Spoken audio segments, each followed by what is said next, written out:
Hello everybody, Mike from the Rewatch Project with Hannah and Mike Audio Podcast here, and I am back with another one of these live music performance reactions, and I am back in the world of grunge music with the 1990, I believe it is, performance from Seattle by Alice in Chains of Love, Hate, Love at the Moore Theatre. Now, I have covered a few grunge bands in the past, and I've mentioned previously that back in 1990, I was a dyed-in-the-wool hair metal fan, and I had a real attitude problem about grunge and a lot of the alternative music and sort of heavier stuff that came out around the time, because to my perceptions, it was spoiling the party. You know, I didn't want to listen to Pantera and Soundgarden.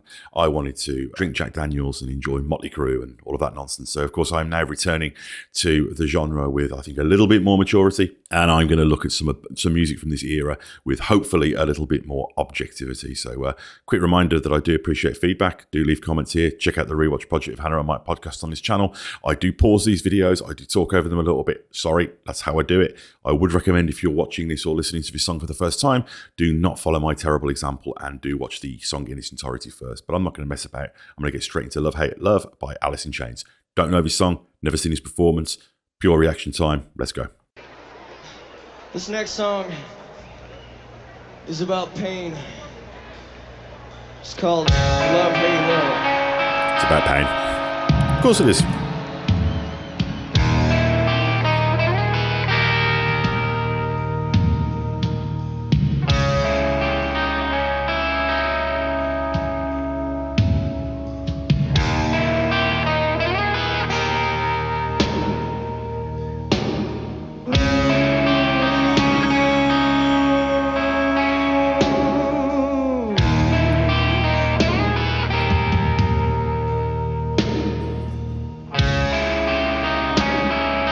First thing that springs to mind is this is the quintessential grunge figure, isn't it? And I know that as a genre, grunge wasn't a genre that people self-identified as being. It was this kind of loose conglomerate media term. But, you know, the dreads, the clothes, the brooding intensity, the goatee, you know, it's definitely wearing what would go on to be seen as the uniform.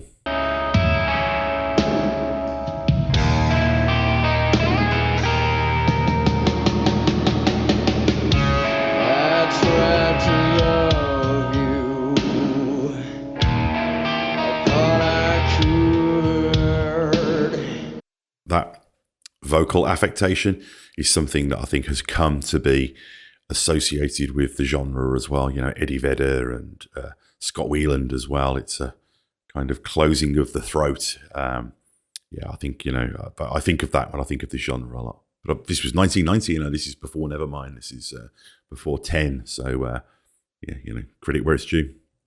I tried to own you. I thought I would.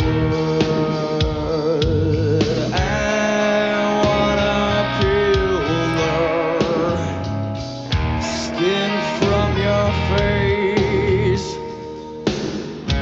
before the real you lays to waste. You told me I'm the only one. Wow. Sweet little angel, you should have heard. Lying dry and dying to leave. Innocence creates my hell.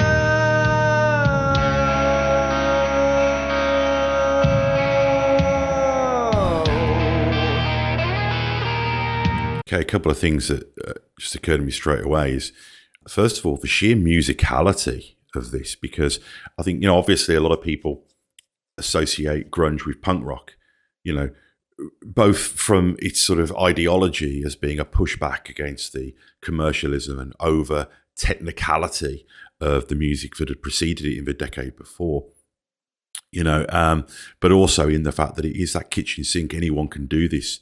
But you see real musicality here. I think there's only 4 people on stage that I can see, and they're all top of their craft. You know, the guitarist using a Telecaster by the look of it, which is interesting. And there's a technicality to the performance and a musicality that does always feel like it maybe could have come from metal. You know, a lot of those bands were very technically proficient, and that was one of the things that grunge was pushing back against. But I think what we're seeing here is an emotional authenticity that you would not necessarily have seen in that genre in the 80s. And I think that's the big difference that you're seeing here is that, you know, incredible musicianship, but it's coming from the guts, not the nuts, for want of a better phrase. So, yeah, really, really impressed with this so far. They're playing the hell out of this song.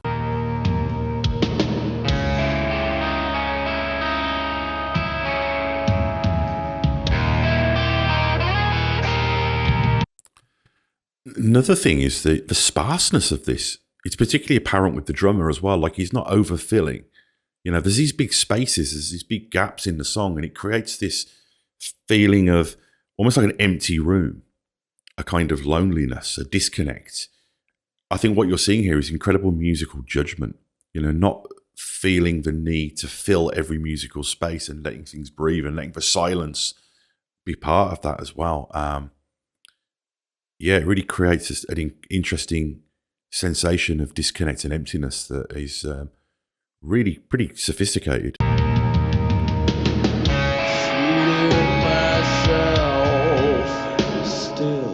how alone he looks there. It would be so easy with the more trying to understand the little girl, my twisted passion to be a woman.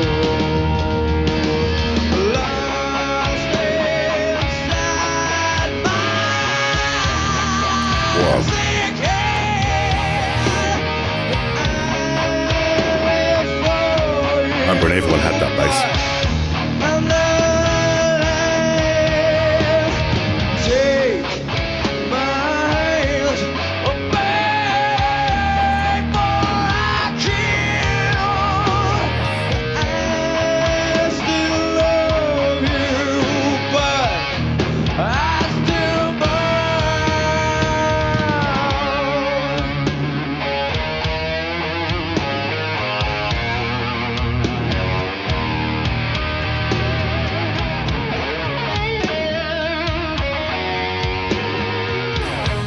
You can play.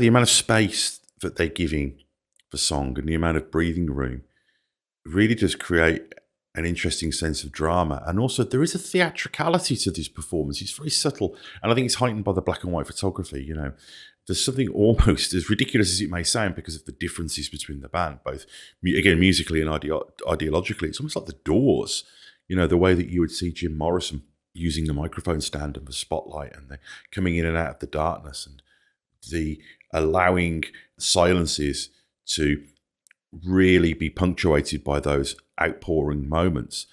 It creates a real sense of dynamics and a real sense of risk.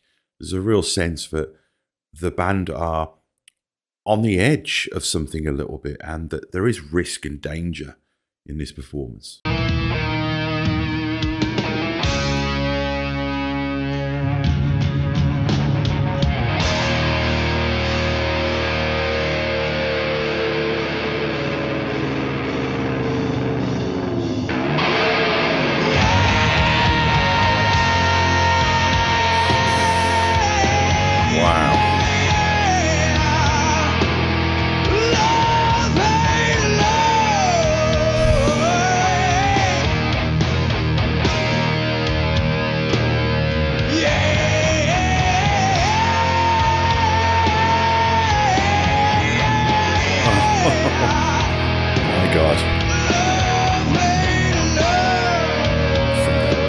class, isn't it?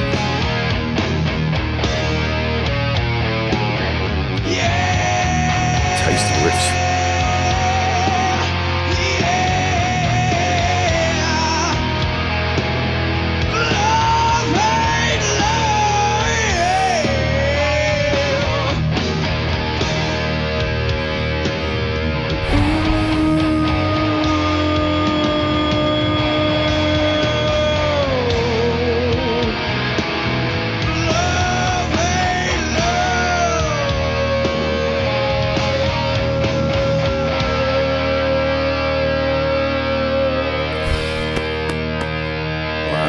That must have been something to see in person.